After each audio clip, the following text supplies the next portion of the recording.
वर्तमान देखंतु सांग माने सुभद्रा योजना को नहीं गोटे बड़ अपडेट टी आसी। आपण मैंने जानी आसंता एप्रिल 22 किंबा 23 तारीख रे पुणी थरे सुभद्रा योजना रे टंका दिया जीवो। देखंतु अधिकांश लोक वर्तमान पर्यंत यह जानी नाहंती जे केउ मानंकु एही टंका मिलिबो। तो देखंतु सेथिपई आमे कोन करिचु पांचटी कैटेगरी नहीं आसीचु। जदि आपण एही पांचटी कैटेगरी मध्यरे आसुथुबे तेबे एही टंकाटी आपण माने पाई परिबे। एहा सह किछि लोकंकु 10,000 टंका मिलिबो एवं किछि लोककु 5,000 टंका मिलिबो। तो आसंतु एही वीडियो रे आमे जानिबा आसंता एप्रिल 22 किंबा 23 तारीख रे जेउ टंका मिलिबो, जेउ 5,000 किंबा 10,000 टंकाटी मिलिबो, एही पैसा केउ मानंकु मिलिबो, एही सबु डिटेल्स आमे एही वीडियो रे देखिबा। प्रथमे देखंतु मान्यवर उपमुख्यमंत्री प्रभाती परिडा किछि दिन तले घोषणा करिसंती जे आसंता एप्रिल 22 किंबा 23 2025 तारीख रे सुभद्रा योजनार आउ गोटे किस्तीटी दिया जीवो। जेउ माने प्रथम किस्ती एवं द्वितीय किस्ती रु बाद पड़ी जाइछंती, जेमिति कि प्रथम किस्तीर किछि लोक टंका पाई नाहंती एवं आउ किछि लोक द्वितीय किस्ती रे मध्य टंका पाई नाहंती एवं वर्तमान पर्यंत प्रथम एवं द्वितीय किस्ती रे मध्य बहुत माँ और भौणी माने सुभद्रा योजना रे टंका पाई नाहंती। तेणु एही विषय रे सरकार चिंता करिसंती एवं पुणी थरे सुभद्रा योजना टंका देवा पई निष्पत्ति नेइचंती।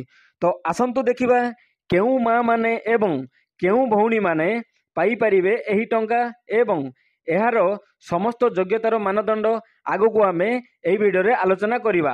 आपण जदि एही योग्यता भितरे आसुथुबे तेबे आपणको आगको आसुथुबा एप्रिल 22 किंबा 23 तारीख रे जो टंकाटी आसीबो एही टंकाटी आपण मानकु मिली परिबो। तो आसन देखिबा प्रथम कैटेगरी जो मानकर एप्लिकेशन टी वर्तमान पर्यंत अंडर प्रोसेस रे रहिछि।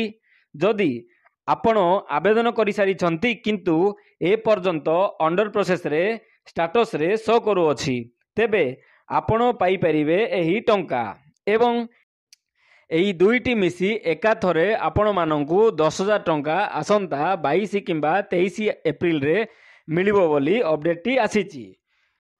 एवं मने रखंतु जेउ माने प्रथम किस्ती पैसा पाई सारी छंती सेमानंकु केवल 5,000 टंका मिलिबो एवं जेउ माने प्रथम किस्ती एवं द्वितीय किस्ती टंका पाई नांती सेमानंकु वर्तमान सीधा 10,000 टंका सेमानंको अकाउंट रे क्रेडिट हबो आसंता 22 किंबा 23 एप्रिल तारीख दिन।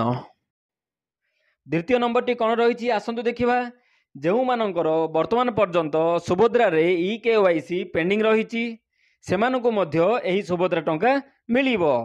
तो आसंता 14 एप्रिल 2025 तारीख परे समस्त पेंडिंग एप्लिकेशन एवं समस्त पेंडिंग ई-केवाईसी गुडी को वेरीफाई हेबा पई जाउछि एवं आपणकर एप्लिकेशन टी मध्य एप्रूव हेइ जिवो। तेबे आपणकर एप्लिकेशन टी हेइ गला परे आपणकु प्रथम किस्ती एवं द्वितीय किस्ती मिसी करी एका थरे 10,000 टंका आपणको अकाउंट रे क्रेडिट हेइ जिवो एवं जदि आपणकु प्रथम किस्ती टी मिली जाइथिला तेबे आपणकु वर्तमान केवल 5,000 टंका मिलिबो। तृतीय रे कोन रहिछि आसंतु देखिबा जेउ माने ओटीपी माध्यम रे आपणकर ई-केवाईसी करिसंती।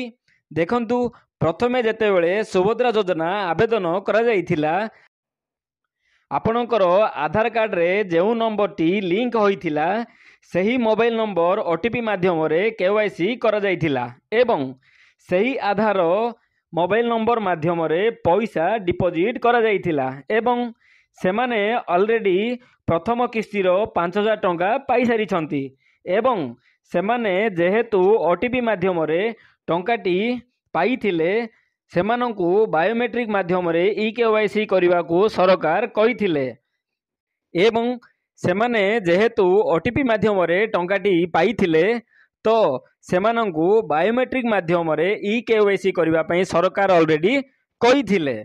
तो देखंतु सरकार तरफरु नोटिफिकेशन टी आसीबा परे मध्य जेउ माने बायोमेट्रिक प्रोसेस रे ई-केवाईसी करि नाहंती सेमाने प्रथम किस्तिर 5,000 टंका तो पाइछन्ति किंतु सेमानंकर द्वितीय किस्ती रे 5,000 टंकाटी वर्तमान पर्यंत मिली नाही।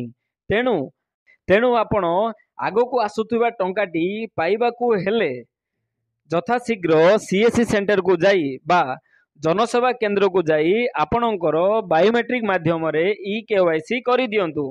तेबे आपण पाई परिवे 22 किंबा 23 तारिखर सुभद्रा किस्तीटी। 4 नंबर टी आसंतु देखिबा एनपीसीआई लिंक। तो देखंतु सुभद्रा योजना रे बहुत सारा माँ और भौणी मानकर एही प्रॉब्लम टी होईछि, जहाँकि आपणकर जो आधार कार्ड टी रही सही आधार कार्ड आपणकर बैंक अकाउंट सह लिंक होई नाही। तेणु आपणकर पेमेंट टी प्रोसेस होई पारु नाही। देखंतु बहुत सारा माँ और भौणी मानकर सुभद्रा किस्तीटी प्रोसेस होई जाइछि एवं सेमानकर स्टाटस जदि आपण चेक करिवे तेबे आपण माने देखि परिवे तांकर पेमेंट टी प्रोसेस होई जिवार देखा जाउछि एवं जेहेतु सेमानकर बैंक अकाउंट रे आधार कार्ड लिंक होई नाही सेमानकर पेमेंट टी अकाउंट रे क्रेडिट होई पारि नाही। तेणु आपण यथाशीघ्र बैंक अकाउंट सह आधार कार्ड टी लिंक करि दियंतु, तेबे जाई आपण एही टंकाटी पाई परिवे। काहींकि ना सरकारक तरफरु बारंबार आपणक अकाउंट को टंका पठाइबा पई चेष्टा कर जाइछि किंतु जेहेतु आपणकर किछि त्रुटि अछि जेमिति कि आपणकर बैंक अकाउंट आधार कार्ड सह लिंक है नाही तो एही टंकाटी क्रेडिट हेई पारु नाही।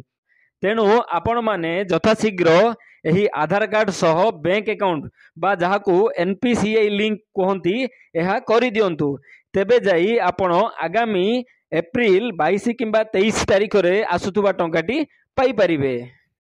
तो सांग माने 5 नंबर टी होउची इनकम टैक्स। देखंतु सांग माने आपण जदि आयकर दाता होइथिबे तेबे आपण एही योजनार सुविधा पाई परिवे नाही।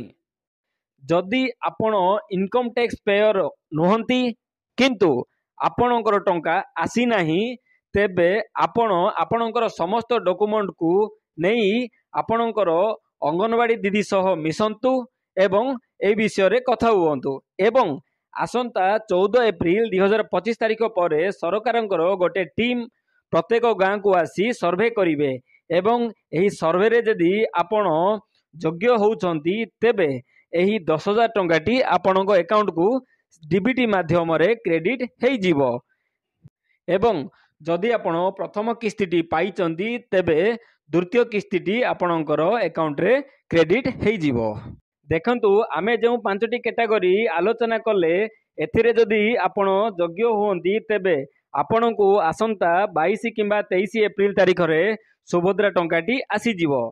तो एई भली भाबे आपण पाई परिवे 5,000 किंबा 10,000 टंका आसंता 22 किंबा 23 तारिख दिन। एवं आसंतु देखिबा केउ माने 10,000 टंका पाई परिवे जेउ माने प्रथम किस्ती एवं द्वितीय किस्ती पाई नाहंती एवं सेमानंकर एप्लिकेशन टी एप्रूव होई जाइछि तेबे सेमाने आसंता 22 किंबा 23 तारिख दिन 10,000 टंका पाइबे एवं जेउ माने 5,000 टंका प्रथम किस्ती रे पाई सारी छंती एवं द्वितीय किस्ती रे आउ 5,000 टंका पाई नांती एवं सेमानंकर एप्लिकेशन टी वर्तमान जहाँ भी लिंक प्रॉब्लम थिला जहाँ भी प्रॉब्लम थिला सेगुडा को सॉर्ट आउट हेई जाइछि तेबे सेमाने आउ 5,000 टंका आसंता किस्ती रे पाई जिवे। तो सांग माने यह थिला सुभद्रार लाटेस्ट अपडेट। तो आशा करुच्ची ए वीडियोटी आपण मानकु भल लागिथिबो। जदि भल लागिछि प्लीज गोटे लाइक करंतु एवं आम चैनल को सब्सक्राइब करि नियंतु। नमस्कार, धन्यवाद, जय जगन्नाथ।